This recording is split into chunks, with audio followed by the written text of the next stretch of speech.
Welcome to Perfect Word Media. My name is J. Monroe Johnson, and today is Thursday, October 24th, 2024. And I got some bad news, America, and it's gonna hurt.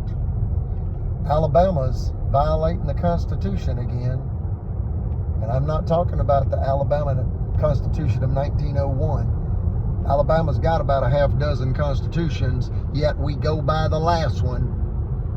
And the founding fathers of Alabama enshrined in the Alabama Constitution of 1901, Section 35, that restrains Alabama state agents from illegally seizing personal property and violating the personal property rights of an Alabama civilian. See, tyranny knows KNOWS, NO, restraint, unbridled cruelty, unbridled greed.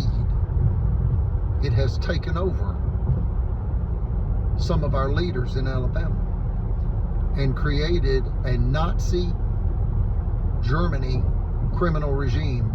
It's a Nazi Germany styled criminal regime here in Alabama right now. Right here, right now. Alabama Supreme Court case number 1051726, Federal Credit Inc. versus Greg Fuller, details the Alabama KKK kleptocracy's attempt to illegally seize private property. Yet the Supreme Court of Alabama stopped Alabama from using firearms. Yes. Marshall County Sheriff's Department would have been issued an illegal confiscation order by a corrupt Marshall County judge. Specifically David Evans, that had signed the $5 million highly unconstitutional, utterly immoral, very cold. Why? Well, it's a bank robbery by Alabama. You go, wait a minute, I thought it was a finance company. It was, and it is. You can call it a money services business. A money services business. That's what the FDIC calls it. You can call it a finance company. You can call it private business enterprise. You can call it a small business. It doesn't matter what you call it. It's private property. It's not the property of the state of Alabama. Are there cronies? See, the corrupt Alabama state agents, they steal civilians' property for their buddies.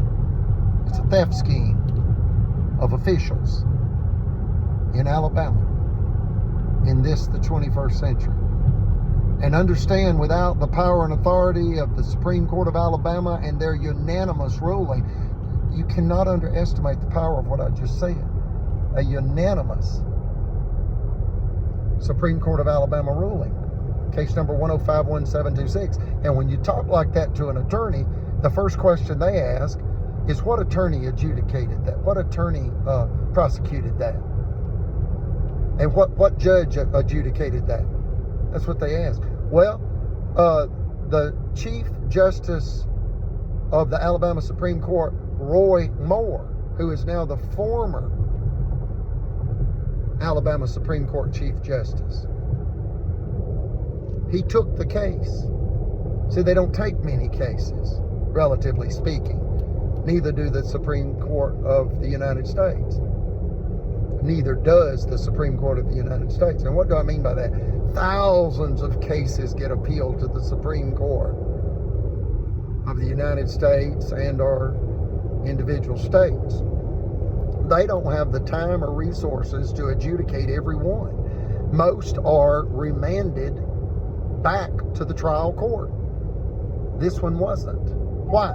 It was a $5 million finance company robbery by the state of Alabama with an all-white jury-tampered verdict.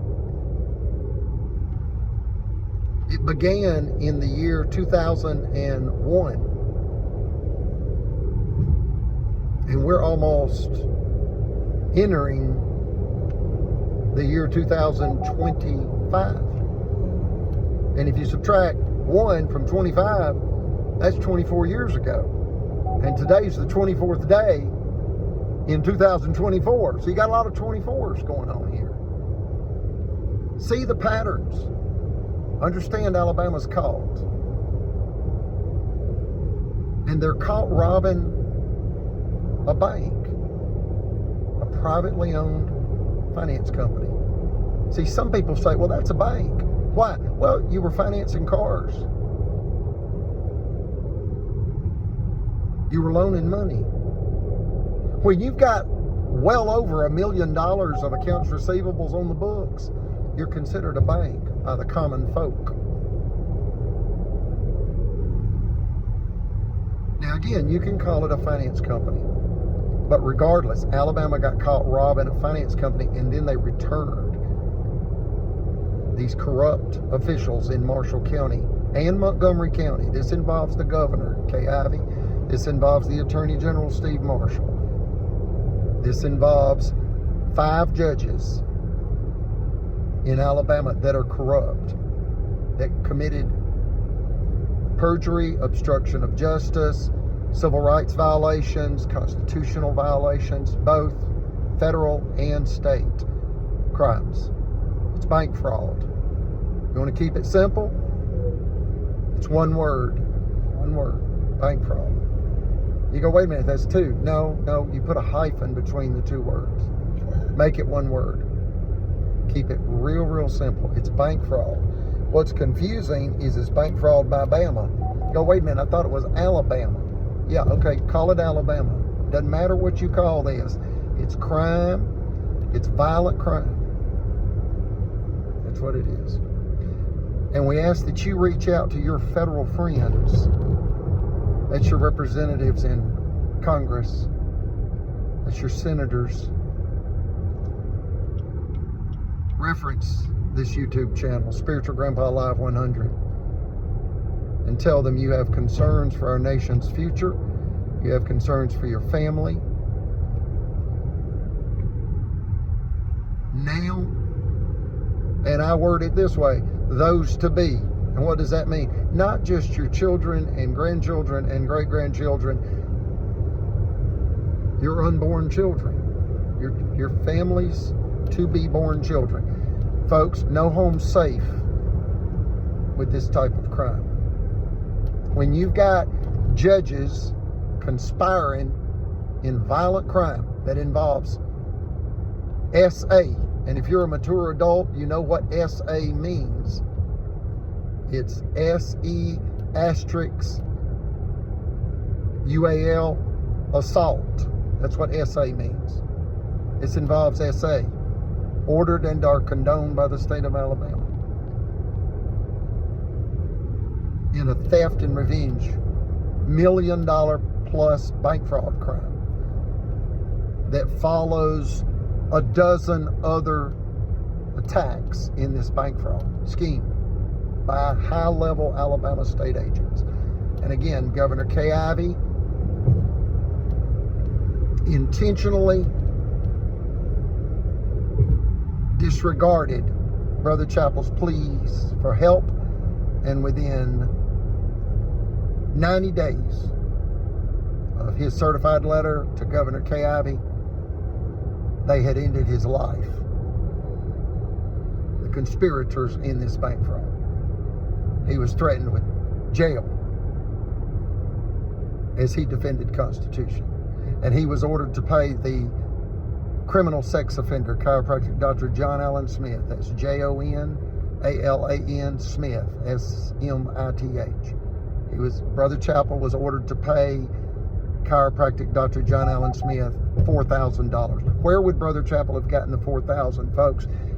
Let's be real clear. His veterans disability check. He entered World War II at age 17 voluntarily. He told me he didn't expect to come home. I said, what, you expected to die? He said, it was a world war. We didn't expect it to ever end in our lifetime. It was much bigger than World War I. This was a real world war. Historians speak like that now. That technically, World War I involved a few countries, and in essence, World War II involved every country, directly and or indirectly in combat. So, understand they have stressed to death a World War II veteran, and we're going to close this out now. God save the United States.